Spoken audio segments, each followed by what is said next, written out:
ইটের ভাটার মধ্যে ইট বানানোর জন্য ফর্মা আছে না নাই? ফর্মাটা যদি সোজা হয় ইট কেমন হয়? আর ফর্মাটা যদি বাঁকা হয় তাহলে ইট কেমন হবে? জোরে বলেন। ইটও বাঁকা হবে যদি ফর্মা বাঁকা হয়, ইটও তখন বাঁকা হবে কি হবে না? জোরে বলেন। কিন্তু দুনিয়ার বুকে এখন আমরা মানুষেরা, ও মা বোনেরা, তোমরা জেনে রাখো, তোমরা যদি নেককার হও তোমার সন্তানগুলো নেককার হওয়ার সম্ভাবনা আছে না নাই?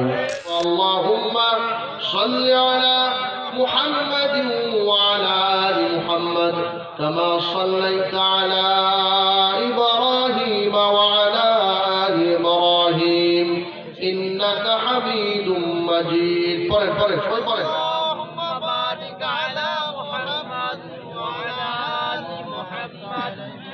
كما باركت على إبراهيم وعلى آل إبراهيم إنك حميد مجيد। الحمد لله।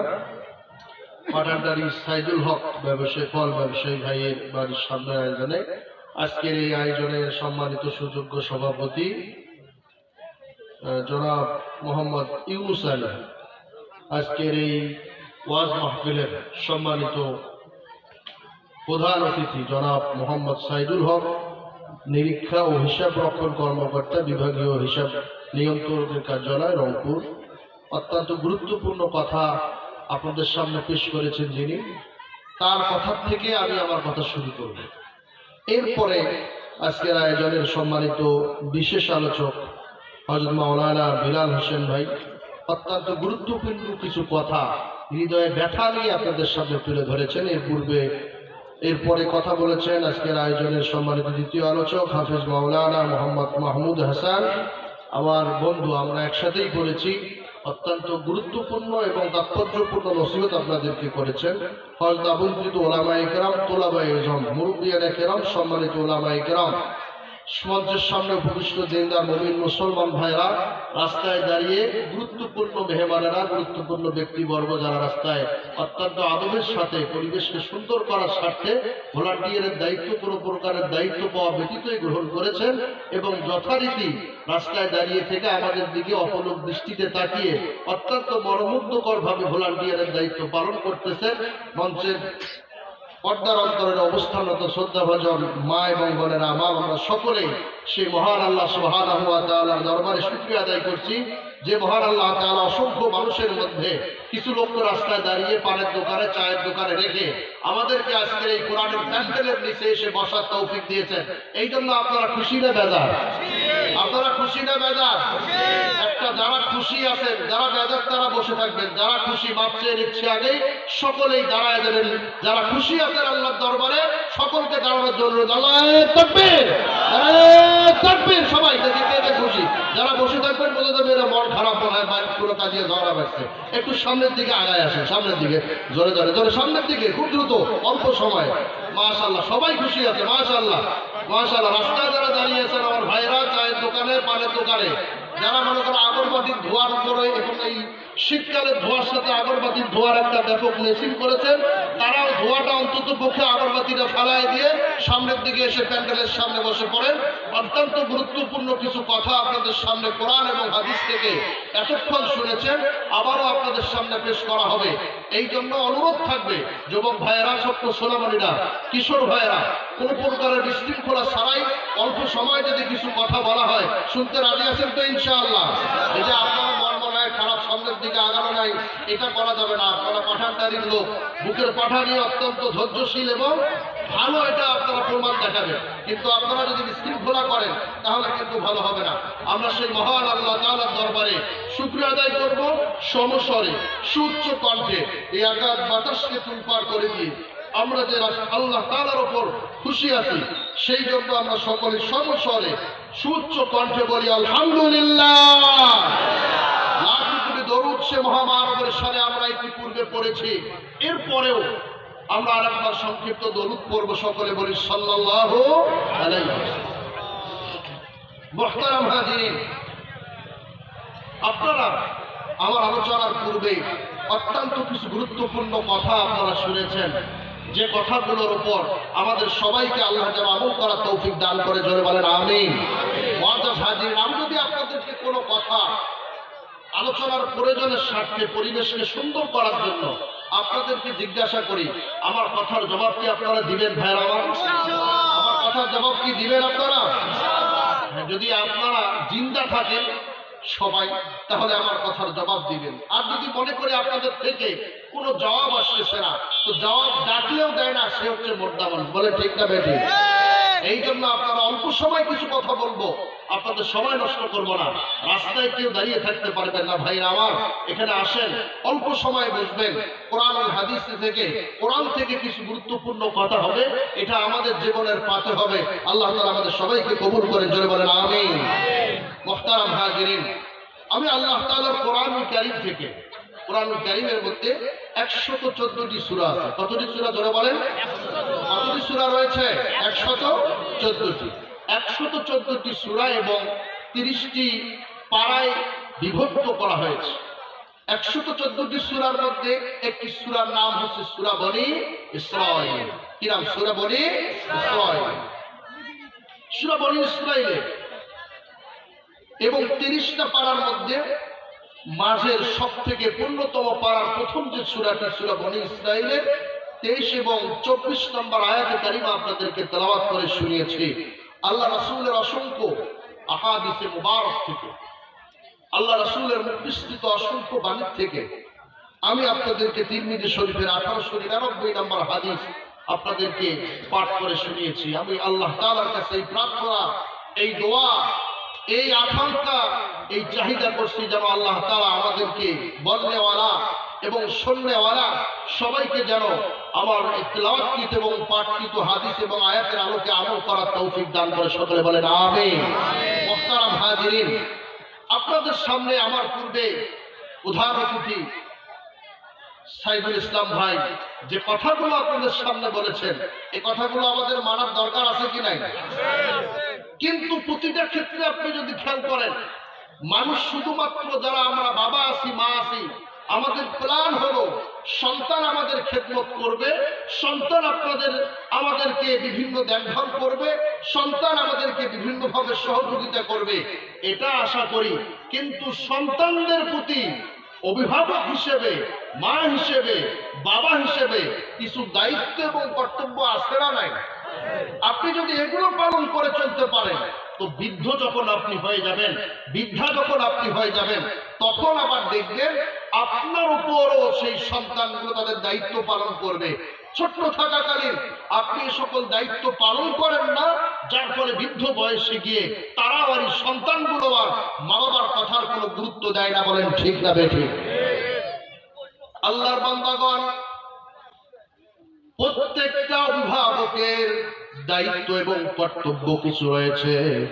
এই দায়িত্ব কর্তব্যগুলো যদি সন্তানের প্রতি তিনি যেমন করে উপস্থাপন করেছে আপনাদেরকে সামনে, প্রত্যেকটা অভিভাবক যদি তার সন্তানের প্রতি এই হকগুলোকে আদায় করে, আল্লাহ পাক রব্বুল আলামিন প্রত্যেকটা অভিভাবককে, মাকে, বাবাকে জানিয়ে দিয়েছেন, ও মায়ের দলেরা, বাবার দলেরা, তোমরা জেনে রাখো, প্রত্যেকটা মা বাবা তোমরা জেনে রাখো, তোমাদের প্রতি তোমার আল্লাহ, তোমাদের প্রতি তোমাদের প্রতিপালক, তোমাদের সৃষ্টিকর্তা আল্লাহ 6টা দায়িত্ব সন্তানকে দিয়েছে।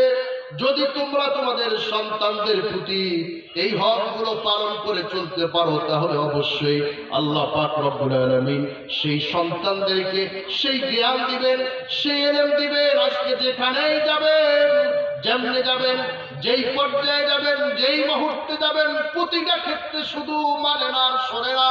ও আল্লাহর বান্দারা, খেয়াল করে শুনবেন। আজকে যদি আপনি খেয়াল করেন, মাকে জিজ্ঞাসা করেন, মা তোমার কি অবস্থা, মা জানিয়ে দিবে। ও দুনিয়ার মানুষেরা, ও প্রতিবেশীরা, তোমরা জেনে রাখো, আমার সন্তানকে ডানে চলতে বললে বামে চলে, আমার সন্তানগুলোকে একটা করতে বললে আর একটা করে। ঠিক তদ্রুপ ভাবে প্রত্যেকটা বাবাকে যদি আমরা জিজ্ঞেস করি, বাবা তোমার কি অবস্থা, বাবার কথা হচ্ছে দেখবেন যে আমার স্ত্রী আমার কথা মতো চলে না, আমার সন্তানগুলো আমার কথা মতো চলে না। ভাইকে জিজ্ঞাসা করবে, ও ভাই তোমার কি অবস্থা, ভাই তখন বলা শুরু করে দিবে, আমার ভাই আমার কথা শোনে না, আমার বোন আমার কথা শোনে না। প্রত্যেকটা জায়গায় কোনো মিল ফ্যাক্টরিতে জিজ্ঞাসা করবেন, ও মিল ফ্যাক্টরির মালিক তোমার কি অবস্থা? মিল ফ্যাক্টরির মালিক তখন জানিয়ে দেয়, অধীনস্থরা কথা শোনে না। আজকে একজন গৃহস্থকে জিজ্ঞাসা করবে, ও গৃহস্থ ভাই তোমার কি অবস্থা? কামলা ফাঁকি দেয়, এটা আছে না নাই? সব দিক দিয়ে শুধু মানে না আর অনুগত হয়ে চলে না। এর পেছনে কারণ একটাই হচ্ছে, এর পেছনে একটাই কারণ, সে কারণটা হচ্ছে আল্লাহর বান্দারা জেনে রাখেন, আপনি যদি হকগুলোকে সঠিক সময় তাদেরকে দিয়ে দেন, যখন হক আপনি আপনার সময় মতো সন্তানদেরকে দিয়ে দিবেন, ঠিক তদ্রূপভাবে সন্তানগুলো যখন বয়োজ্যেষ্ঠ হবে, বড় হয়ে যাবে, সঠিক পর্যায় পর্যন্ত পৌঁছবে, তখন মা বাবা যখন বৃদ্ধ হয়ে যাবে, বৃদ্ধা হয়ে যাবে, তখন তারাও তার মা বাবার প্রতি হকগুলো পালন করবে কি করবে না? করবে কি করবে না? জোরে বলেন। আল্লাহর বান্দারা এই জন্য খেয়াল করতে হবে।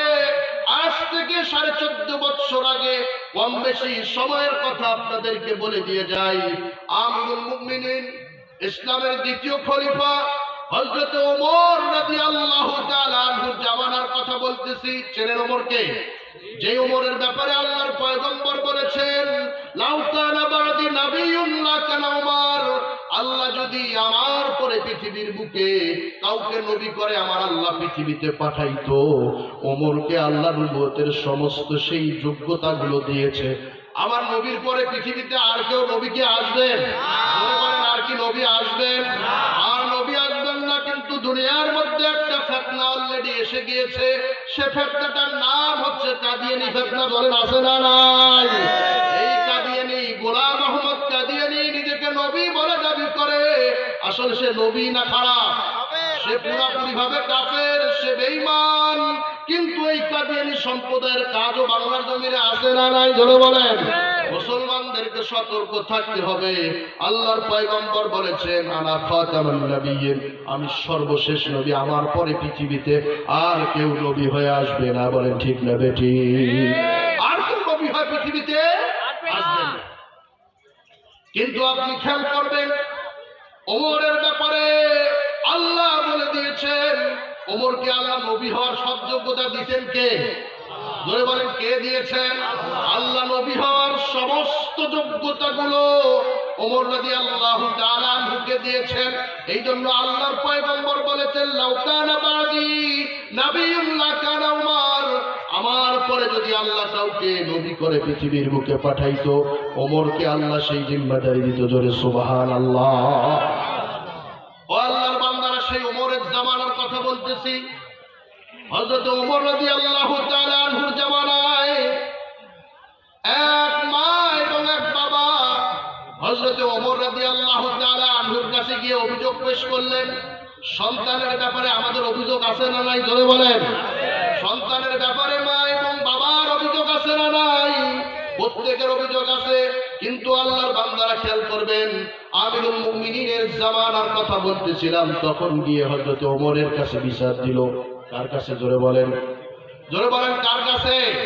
ওমর রাদিয়াল্লাহু তাআলা আনহুর কাছে বিচার পেলেন। ও আমিরুল মুমিনিন, ও আমিরুল মুমিনিন, আমার সন্তান আমার কথা মতো চলে না, আমার সন্তান আমার নির্দেশ মতো চলে না, আমার বিরুদ্ধাচরণ করে।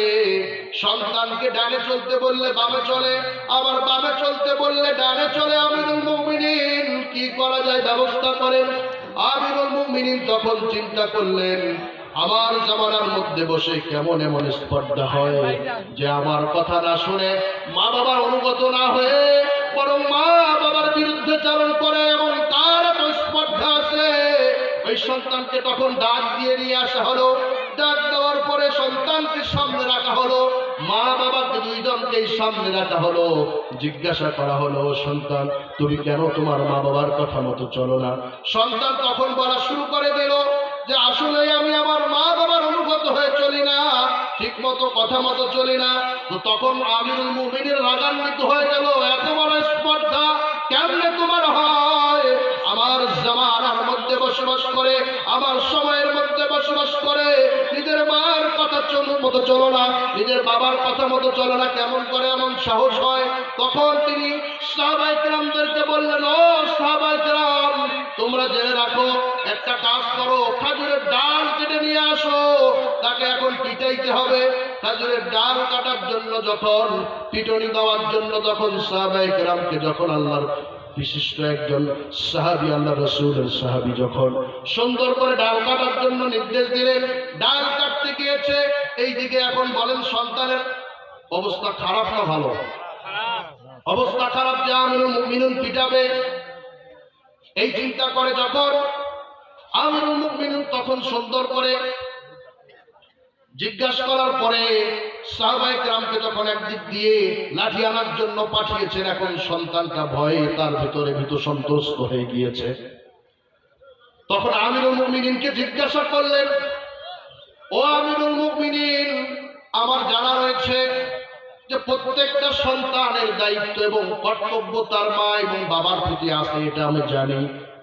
কিছু হক পালন করার দরকার, দায়িত্ব পালন করার দরকার, এটা আমি জানি। আমি মানতে পারি নাই, আমি পালন করে চলতে পারি নাই, এটা আমার অপরাধ হয়েছে। কিন্তু আমিও বলি, আমিরুল মুমিনিন, আমার একটা জানার বিষয় আছে যে প্রত্যেকটা মা বাবার সন্তানের প্রতি কিছু দায়িত্ব আছে না নাই? জোরে বলেন। কিছু দায়িত্ব আছে। এখন আমিরুল মুমিনিন যখন সন্তানটা এমন করে বলল যে মা বাবার কিছু দায়িত্ব আমার প্রতি ছিল কি ছিল না, আছে কি নাই, এইটা আমাকে একটু বলেন, তারপরে আমি ভিন্ন কথা আপনাকে জানাবো, আমার অপরাধের শাস্তি আমি মাথা পেতে নেব। কথার মধ্যে যুক্তি আছে না নাই? ধরে বলেন। কথার মধ্যে যুক্তি আছে। সন্তান এখন বলা শুরু করে দিল। সন্তানের কথা শুনে আমিরুল মুমিনিন তখন সুন্দর করে সন্তানকে জানিয়ে দিল, সন্তান, তোমার মা এবং বাবার কথা মতো চলো না, এটা তোমার অপরাধ। কিন্তু জেনে রাখো, তোমার কিছু দায়িত্ব তোমার মা বাবার প্রতি আছে, আবার তোমার মা এবং বাবার কিছু দায়িত্ব তোমার প্রতি আছে। এই দায়িত্বগুলোর মধ্যে তিনটা দায়িত্বের কথা বলা আছে। এই তিনটা দায়িত্বের মধ্যে প্রথম যে দায়িত্বটার কথা বলেছেন, প্রথম যে জিম্মাদারিটার কথা বলেছেন, প্রথম যে কাজটার কথা বলেছেন, সে কাজটা হলো, ভাই সুন্দর করে আপনাদেরকে বলেছেন, নেককার স্ত্রী উপহার দিতে হবে সন্তানকে। কেমন স্ত্রী?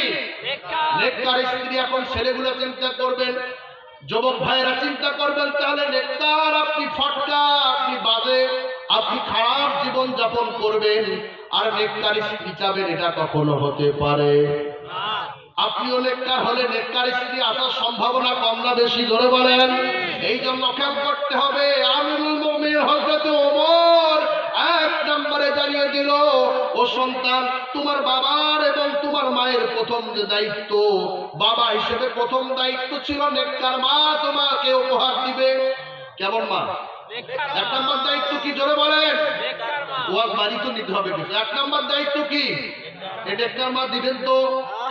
কে কে দিবেন? হাত তুলে দেখান।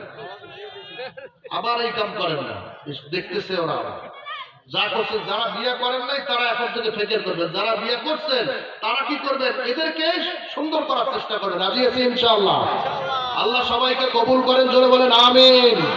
আল্লাহর বান্দারা এক নম্বরের দায়িত্বের ব্যাপারে নেককার মা সন্তানকে উপহার দিবে। কিন্তু আপনাকে খেয়াল করতে হবে, ইটের ভাটার মধ্যে ইট বানানোর জন্য ফর্মা আছে না নাই? ফর্মাটা যদি সোজা হয় ইট কেমন হয়? আর ফর্মাটা যদি বাঁকা হয় তাহলে ইট কেমন হবে? জোরে বলেন। ইটও বাঁকা হবে, যদি ফর্মা বাঁকা হয় ইটও তখন বাঁকা হবে কি হবে না? জোরে বলেন। কিন্তু দুনিয়ার বুকে এখন আমরা মানুষেরা, ও মা বোনেরা, তোমরা জেনে রাখো, তোমরা যদি নেককার হও, তোমার সন্তানগুলো নেককার হওয়ার সম্ভাবনা আছে না নাই? ওই আমিরুল মুমিনিন ওমরের জামানায় কথা বলতেছিলাম। ওই আমিরুল মুমিনিন ওমরের জামানায় আমিরুল মুমিনিন ঘোষণা দিয়েছেন যে আমার শাসনামলের মধ্যে কেউ দুধের মধ্যে এক ফোঁটা পানিও দিতে পারবেন নাই, ফরমান জারি করেছিলেন। গভীর রাতে আবার সন্ধ্যার সময় তিনি দেখতেন ঘুরে ঘুরে কারো কোনো সমস্যা আছে কিনা। এই সমস্যা ধরার জন্য তিনি এক বাড়ির উঠানের কিনারার মধ্যে দাঁড়িয়েছিলেন। এমন সময়ের মধ্যে বাড়ির ভেতরে দুইজন মহিলার আওয়াজ পাইলেন। জোরে বলেন কয়জন? দুইজন মহিলার আওয়াজ পাইলেন। একজন মেয়ে আর একজন বৃদ্ধার আওয়াজ পাইলেন। তখন তারা দুগ্ধ মাপতেছিল। এক পর্যায়ে ওই বাড়ির বৃদ্ধা যিনি ছিল তিনি বলতেছিলেন, যেহেতু দুধ একটু কম হয়ে গিয়েছে, একটু পানি মিশিয়ে দুধটাকে পরিপূর্ণ করব। তখন মেয়েকে পানি দেওয়ার জন্য নির্দেশ দিলেন যে দুধের মধ্যে পানি দাও, দুধের মধ্যে পানি দাও। এই নির্দেশ যখন দিলেন, মেয়েটার ভয় ছিল। কার ভয়? নেককার বান্দি ছিল, নেককার আল্লাহ ওয়ালি ছিল, আল্লাহর নেককার বান্দা ছিল। তিনি বললেন, মা কেমন কথা বলো গো মা, এই দুধের মধ্যে পানি দেওয়া যাবে? পানি দেওয়া যাবে না, কারণ ওমর রাদিয়াল্লাহু তাআলা নিষেধ করে দিয়েছেন যে দুধের মধ্যে পানি দেওয়া যাবে পানি দেব না। এই জন্য তখন বৃদ্ধা মা ওই মেয়েটাকে বললেন, ও মা তুমি জেনে রাখো, তুমি যে দুধের মধ্যে পানি দিবা, এইটা কি ওমর দেখার জন্য আসছে নাকি? তুমি পানি দাও, ওমর তো দেখে না। কিন্তু ওই বৃদ্ধা রমণীর যে মেয়ে ছিল, সে বলতেছিল, মা জেনে রাখো গো মা, এই দুধের মধ্যে পানি দিলে যেই ওমর ফরমান জারি করেছেন দুধের মধ্যে পানি দেওয়া যায় না, সেই ওমর না দেখতে পারে, কিন্তু সেই ওমর যার ভয় অন্তরে লালন করে, যার ভালোবাসাকে অন্তরে লালন করে, যেই ওমর এই ফরমান জারি করেছে, সেই ওমরের আল্লাহ দেখে কি দেখে না? জোরে বলেন। সেই ওমরের আল্লাহ দেখে। মা নেককার তুমি যত হবে, এই দুধ আলীর কথা বলতেছিলাম, এই হযরত ওমর রাদিয়াল্লাহু তাআলা এই নেককার মেয়ে পাওয়ার কারণে এই মেয়েটাকে দিয়ে ওমরের নিজের সন্তানের সাথে বিবাহ দিয়েছে। জোরে সুবহানাল্লাহ বলে। ইসলামের খলিফা হচ্ছে চারজন। জোরে বলেন কয়জন? চারজন খলিফা ইসলামের, হযরতে আবু বকর, হযরতে ওমর, হযরতে ওসমান, হযরতে আলী রাদিয়াল্লাহু তাআলা আলাইহিম আজমাইন। চারজন খলিফা। কিন্তু ওই দুধু আলী যে আল্লাহর ভীত সন্তুষ্ট নেককার স্ত্রী ছিল, নেককার বান্দি ছিল, সেই নেককার বান্দির পেট থেকে একটা সন্তান জন্মগ্রহণ করেছে। সেই নেককার সন্তানটার নাম হচ্ছে ওমর ইবনে আব্দুল আজিজ রাহমাতুল্লাহ আলাইহি। আল্লাহু আকবার বলেন। ওমর ইবনে আব্দুল আজিজ রাহমাতুল্লাহ আলাইহি সৌদি আরবের যে শাসক, এই শাসকের বংশধর তারা প্রত্যেকেই ওমর ইবনে আব্দুল আজিজ রাহমাতুল্লাহ আলাইহি, তিনি ইসলামের পঞ্চম খলিফা বলা হয়। কয় নম্বর খলিফা? যদিও চারজন খলিফায় পরিপূর্ণ, কিন্তু তার শাসন ওমর ইবনে আব্দুল আজিজ। মা যদি ওই মেয়েটা যদি নেককার না হতো, তার কোল থেকে, তার পেট থেকে এত নেককার সন্তান কি বের হতো? এই জন্য নেককার মা যদি হয়, নেককার সন্তান অবশ্যই আপনাকে উপহার দিবে। আর বদকার পেট দেখানেওয়ালা, নিজের পিঠ দেখানেওয়ালা, বাজে বেঢঙ্গামের পেট থেকে কখনো আল্লাহর ওলি হাফেজ আলেম ওলামা বের হতে পারে না। জোরে বলেন ঠিক না বেটি? আল্লাহর বান্দারা ওমর ইবনে আব্দুল আজিজ রাহমাতুল্লাহ আলাইহি এমন নেককার বান্দা ছিলেন, এমন শাসক ছিলেন, যার আমলে বাঘ এবং শিয়াল এক ঘাটের মধ্যে পানি খাইতো, কেউ কারো প্রতি আঘাত করতো না। এত নেককার শাসক জন্মগ্রহণ করেছে কার পেট থেকে? নেককার মায়ের পেট থেকে। জোরে বলেন ঠিক না বেটি? নেককার মায়ের পেট থেকে নেককার সন্তান হয়। কিন্তু যুবক ভাইয়েরা, অপর দিক থেকে ওমর রাদিয়াল্লাহু তাআলা এটাও বলেছিলেন যে প্রত্যেকটা নেককার মেয়ের দায়িত্ব হচ্ছে নেককার স্বামী খুঁজে বিবাহ করা। সুবহানাল্লাহ বলেন। এই জন্য এক নম্বর সন্তানকে যদি এই নাম্বার জিনিসটা আপনি দিতে পারেন, দুই নাম্বার কথা বলেছিলেন আল্লাহর বান্দা প্রধান অতিথি সাহেব, এই কথাটাও বলেছিলেন, দুই নম্বরে মা বাবার দায়িত্ব ভালো নাম রাখা। জোরে বলেন কি রাখা? ভালো নাম রাখা। ভালো নাম যদি আপনি রাখতে পারেন রে আল্লাহর বান্দা, ভালো নাম। কারণ কিয়ামতের দিন যেদিন হবে, আবার আপনার বিচার করা হবে, আবার আপনার প্রত্যেকের বিচার করা হবে, সেই দিন কি আপনার সন্তান আপনাকে চিনবে নাকি? জোরে বলেন। আপনার স্ত্রী আপনাকে চিনবে নাকি? কেউ কাউকে চিনবে না। সন্তানরা বলবে আমার কোনোদিন কোনো বাবাও ছিল না, কোনো মা ছিল না। এইরকম করে সন্তান বলা শুরু করে দিবে। প্রত্যেকটা স্ত্রী বলা শুরু করে, দুনিয়ার জমিনে আমার বিবাহ হয় নাই। একটা নেকের জন্য মানুষ হতাশ হয়ে ঘুরতে থাকবে, কেউ সেই দিন স্বীকারোক্তি দিবে না। এমন একটি কঠিন পরিস্থিতির উপস্থাপনা ঘটবে সেই দিন। এই কঠিন পরিস্থিতির মধ্যে আমাকে আপনাকে যখন বিচারের কাজ করায়, আদালতে যখন আমাদের বিচার করা হবে, সেই দিন বাবার নাম সহ ডাক দেওয়া হবে। কিন্তু আমাদের সমাজের মধ্যে অধিকাংশ নাম শুধু উল্টা পাল্টা নাম আছে না নাই? জোরে বলেন। আজকে দেখবেন মিঠু, সিঠু, অমুক তমুক এইরকম বাজে নাম দেওয়া হয়েছে। আমার মাদ্রাসার কথা বলতেছিলাম, কয়েকদিন আগে একটা বাচ্চা এসেছিল ভর্তি হওয়ার জন্য। বাচ্চাটার নাম রাখছে নিফাত। নিফাত মানে ধ্বংস হয়ে যাক। ধরে বলেন কি হয়ে যাক? মনে করছে আরবি নাম, আরবি কটা হরফ হইলেই মনে হয় ইসলামিক নাম হয়। এইরকম না বুঝে আবার অনেক অভিভাবক রয়েছে কি যে অতি বুজুর্গ টাইপের আলেম আমাদেরকেও জিজ্ঞাসা করা, নিজেই নিজেই নাম রাখে। তার নাম রাখছে কি? নিফাত। এক আল্লাহর বান্দা প্রত্যেক দিন ফজরের নামাজের মধ্যে যায়, এতদিন নামাজ পড়ে নাই, হঠাৎ মুসলিম হয়ে মসজিদের মধ্যে গিয়ে নামাজ শুরু করে দিয়েছে। ইমাম সাহেব ফজরের জামাতের কেরাত লম্বা হয় না ছোট হয়? লম্বা হয়। না গেলে তো আপনি বুঝবেন না, মসজিদ যাওয়া লাগবে তো, গেলেই না বুঝবেন বড় হয় না ছোট হয়। ইমাম সাহেব ফজরের জামাতে কেরাত লম্বা হয়, এই জন্য তিনি সূরা আর রহমান পড়তেন। সূরা আর রহমান ছোট না বড়? অনেক বড় সূরা। ইমাম সাহেব পড়া শুরু করে দিয়েছেন, হাযিহি জাহান্নামুল্লাতী ইউকাযযিবু বিহাল মুজরিমুন। এরপরে আরো পড়তেছিলেন, ফাবিআইয়ি আলাঈ রাব্বিকুমা তুকাযযিবান।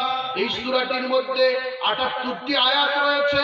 ৭৮টি আয়াতের মধ্যে ৩১টা আয়াত বারবার আসছে, সেটা হচ্ছে ফাবিআইয়ি আলাঈ রাব্বিকুমা তুকাযযিবান।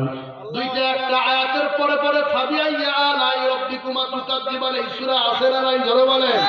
এইরকম ভাবে যখন বারবার পড়তেছিল আল্লাহর বান্দা চিন্তা করছে তুকাযযিবান কত নেককার জানি নাম, কত সুন্দর জানি নাম।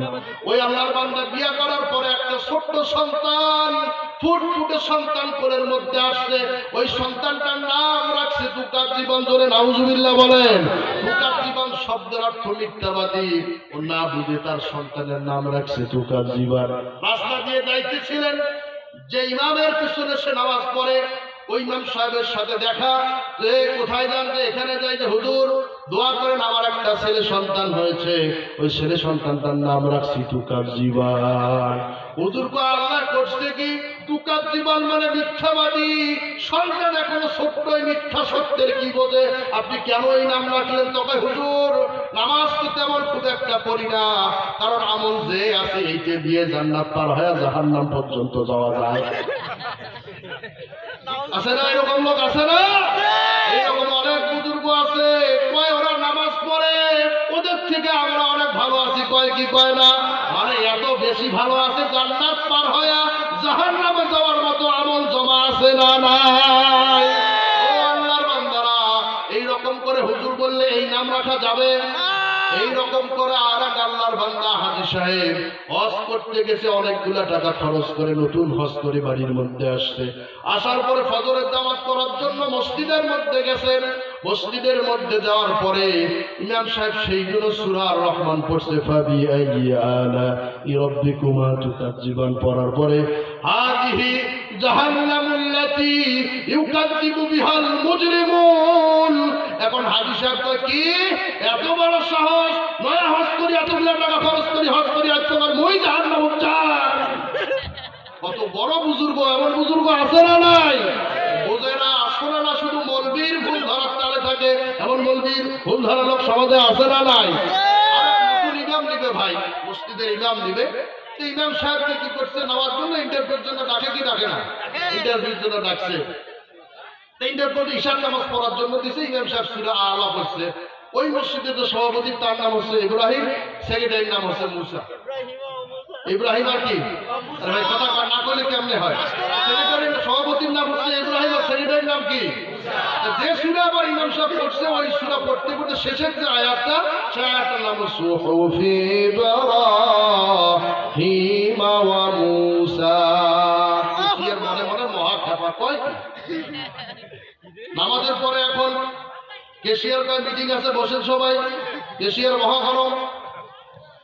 বসার পরে এখন ইমাম সাহেবকে বলতেছে, হুজুর চাকরি হওয়ার আগে আপনার চাকরি শেষ, কারণ বেতন আমার কাছে। যে কে কি সমস্যা? প্রথম দিন আমাদের ইন্টারভিউ দিতে আসছেন, আর আইসা আপনি সভাপতি আর সেক্রেটারির নাম নামাজত করেন, আমি কেশিয়ারের নাম কই? বোঝার ভুল আছে না নাই? ও আল্লাহর বান্দারা, এই জন্য বুঝে বুঝে শুনে সন্তানের নেককার এবং সুন্দর নাম যদি রাখতে পারেন, তাহলে জীবন এবং পরকাল আপনার জন্য সফল বয়ে নিয়ে আসবে। ও আল্লাহর বান্দা, এই জন্য 2 নম্বরের দায়িত্ব হচ্ছে সন্তানের সুন্দর নাম রাখা।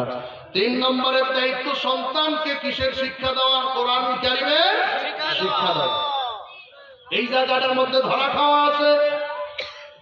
সন্তানকে যদি কোরআন কারিমের শিক্ষা আপনি দিতে না পারেন, তাহলে মুসিবত আছে না নাই? জোরে বলেন, মুসিবত আছে। সন্তানকে যদি আপনি দ্বীনের শিক্ষা দেন, হক শিক্ষা দেন, কোরআনের শিক্ষা যদি আপনি সন্তানকে না দেন, এর থেকে আপনাকে খেয়াল করতে হবে যেই সন্তানের জন্য আপনি অর্থ ব্যয় করতেছেন, সম্পদ ব্যয় করতেছেন, কঠিন মুসিবতের দিন এই সন্তানই আপনার বিরুদ্ধে আল্লাহর আদালতে মামলা দায়ের করবে। জোরে নাউজুবিল্লাহ বলেন।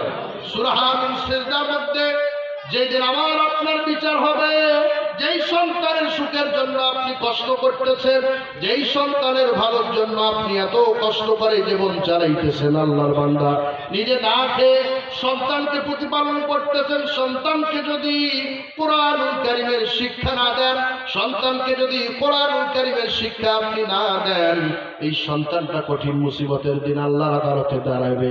যখন মুখোমুখি হবে সন্তান, তখন দুনিয়ার মধ্যে কোরআন শিক্ষা না পাওয়ার কারণে, জাহান্নামীদের কাজ করার কারণে যখন জাহান্নামের মধ্যে যাবে, তখন হাসরের ময়দানে যখন দাঁড়িয়ে যাবে, তাকে জাহান্নামে যাওয়ার জন্য বলা হবে, তখন তারা জাহান্নামের দিকে যাবে আর আল্লাহকে বলবে, আল্লাহ দুনিয়ার জমিনের মধ্যে ওয়াকালাল্লাযীনা কাফারু, কুফরির কারণে যারা সেই দিন জাহান্নামের দিকে যাবে, সেই সকল সন্তানেরা, সেই সকল যুবকেরা, সেই সকল মানুষেরা তখন আল্লাহকে বলবে, আল্লাহ রব্বানা, ও আমার প্রতিপালক, আরিনাল্লাযীনা যাল্লানা, যাদের কারণে পথ ভ্রষ্ট হয়ে যারা কোরআন শিক্ষা না দিয়ে আমাদেরকে পথ ভ্রষ্ট করেছিল, কোথায় সে? আদাল্লানা মিনাল জিন্নি ওয়াল ইনস, মানুষ এবং জিনদের মধ্যে আমাদের অভিভাবক যারা ছিল, যারা আমাদের বাবা ছিল, যারা আমাদের মা ছিল, যারা আমাদের অভিভাবক বড় ভাই ছিল,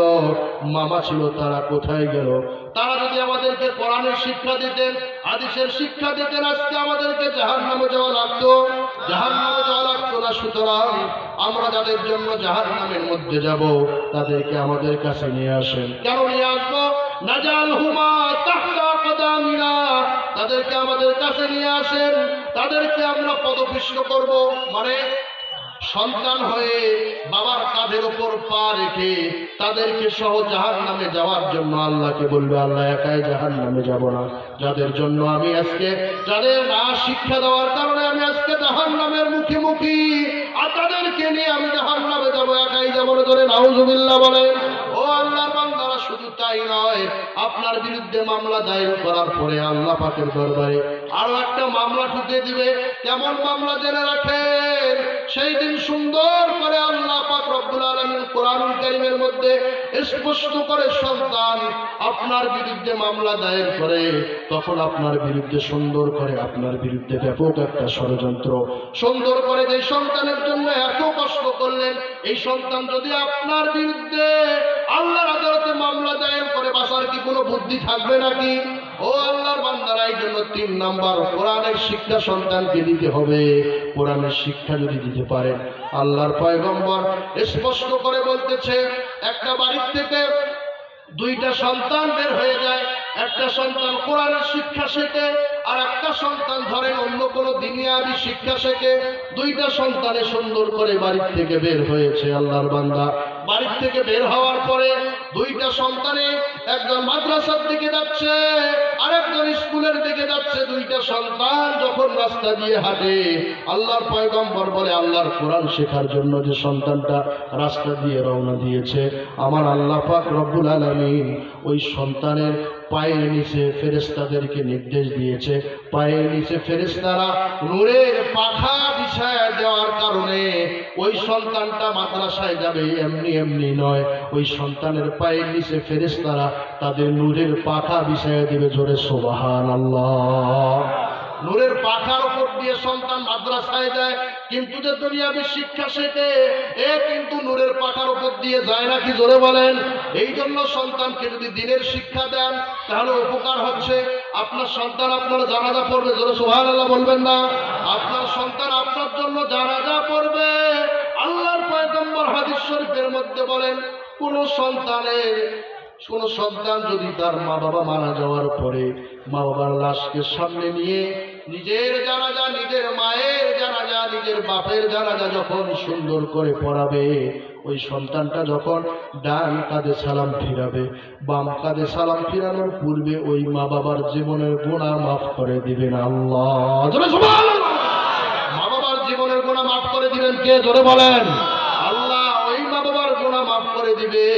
কিন্তু দুনিয়ার মুসলমানরা জেনে রাখেন, অপর দিক থেকে আপনি যদি খেয়াল করেন, কবরের জীবনের মধ্যে দুনিয়ার জীবন যখন শেষ হয়ে যাবে, দুনিয়ার জীবন যখন শেষ হয়ে যাবে, আপনার কথা দুনিয়ার খেয়াল করবেন। আপনি সন্তানকে দিনের শিক্ষা না দিয়ে শুধু দুনিয়ার শিক্ষা দিয়েছেন। কিসের শিক্ষা? জোরে বলেন। কিসের শিক্ষা? জোরে বলেন। দুনিয়ার শিক্ষা। সন্তানকে আপনি দুনিয়ার শিক্ষা দিয়েছেন, ধরেন আপনার তিনটা সন্তান, জোরে বলেন কয়টা? তিনটা সন্তান, একটা ওসি, একটা ডিসি, একটা এসপি, বড় পদে আছে না নাই? কিন্তু তিনটা সন্তানের একটাকেও আপনি দিনের শিক্ষা দেন নাই, একটা সন্তানকে কোরআন কারিমের শিক্ষা দেন নাই। এই তিনটা সন্তান দেশের বড় বড় গুরুত্বপূর্ণ দায়িত্ব পালন করে। আল্লাহ না করুক আপনি পৃথিবীর থেকে চলে গিয়েছেন, এই সন্তান তিনটে আসবে কিনা? জোরে বলেন। আপনার খবর শুনে বাড়িতে আসলো, আসার পর দেখলো বাবার লাশ পড়ে আছে, মায়ের লাশ পড়ে আছে। এখন লাশকে গোসল করানো লাগবে কি লাগবে না? জোরে বলেন। লাশকে গোসল করা লাগবে। এখন কি ওই তিনটা সন্তানকে দিনের শিক্ষা দেন নাই? এখন ওই তিনটা সন্তান দিনের শিক্ষা পায় নাই। মা বাবার লাশ কি তারা কি গোসল করার মতো সাহস আছে নাকি? গোসল করার মতো সাহস নাই। তখন আপনি বলবে হুজুরকে ডাক দিয়ে গোসল করায় নেন। গোসল করানো হলো, এরপরে 2 নম্বরে তাকে কাফন করানো হলো, 3 নম্বরের মধ্যে তার জানাজা পড়ার জন্য লাশটাকে কাঁধের উপর বহন করে যখন খোলা মাঠের মধ্যে নেওয়া হচ্ছে, খোলা মাঠের মধ্যে যখন নিয়ে যাওয়া হয়, যিনি হুজুর ইমামতি করবেন তিনি কিন্তু ঘোষণা দিয়ে থাকেন, যিনি ইন্তেকাল করেছেন, যিনি মৃত্যুবরণ করেছেন, যিনি মারা গিয়েছেন, তার পরিবারের পক্ষ থেকে কেউ জানাজা পড়ানোর মতো থাকলে সামনে আসেন। বলে কি বলে না? আরে আল্লাহর বান্দা বলে কি বলে না? ইমাম সাহেব এমন ঘোষণা দেয়, কিন্তু আপনার তিনটা সন্তানের একটাও কি জানাজা পড়ানোর মতো যোগ্যতা আছে নাকি? জোরে বলেন। একটা সন্তানেরও জানাজা পড়ানোর যোগ্যতা নাই, কারণ তারা এই সকল দোয়া কালাম কিছুই জানে না। তখন তারা বলে, হুজুর আমরা দোয়া কালাম জানি না, সুতরাং আপনি দোয়া পড়ে দেন। আপনি জানাজা পড়েন। এই তিনটা সন্তান এই কথা বলবে কি না? বলবে। এই কথা তিনটা সন্তান বলল, পেছনের সারিতে দাঁড়িয়ে থাকলো। ইমাম সাহেব এখন জানাজা দিবে। আপনার সন্তান যদি জানাজা পড়াইতো, তার দিল যেমন করে কাঁদতো, ওই হুজুরের দিল কি তেমন কাঁদে নাকি? কথা কয় না। আমার দুধটা বলতেছি কাঁদে নাকি? কারণ আপনার সন্তান কমপক্ষে 2, 4, 5 দিন ভালো করে বাবার সুখে মায়ের সুখে কথা বলতে পারবে না, কিন্তু হুজুর এখানে জানাজা পড়ানোর পরে একটু পরে হাসি ঠাট্টা শুরু করবে কি করবে না? তিনটা সন্তান আপনার পেছনের মধ্যে দাঁড়িয়ে থাকলো, কারণ সামনে আসতে পারলো না, আপনার জানাজা পড়াইতে পারলো না। দোয়া জানে না? জানে না? জানে না। দোয়া বোঝেন নাই মানে? জানে না। কারণ দিন শিখান নাই, তারা দোয়া জানে না। পেছনে দাঁড়িয়ে থাকবে। এইদিকে ইমাম সাহেব আল্লাহু আকবার বলে যখন তাকবীর দিল, ইমাম সাহেবের কোনো কান্না আসবে নাকি?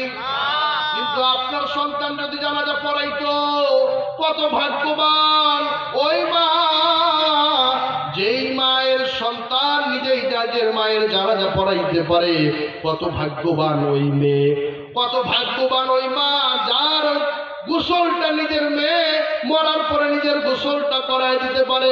ও আল্লাহর বান্দা, আপনাদেরকে বলতেছিলাম, যখন সন্তান জানাজা পড়ানোর জন্য সামনে যায়, হাদিসটা আগেই বলেছিলাম যে সন্তান জানাজা পড়ার জন্য তার ডান কাঁধে সালাম ফিরাবে, বাম কাঁধে সালাম ফিরানোর পূর্বে ওই মা বাবার গুনাহ মাফ করে দিবেন কে? জোরে বলেন।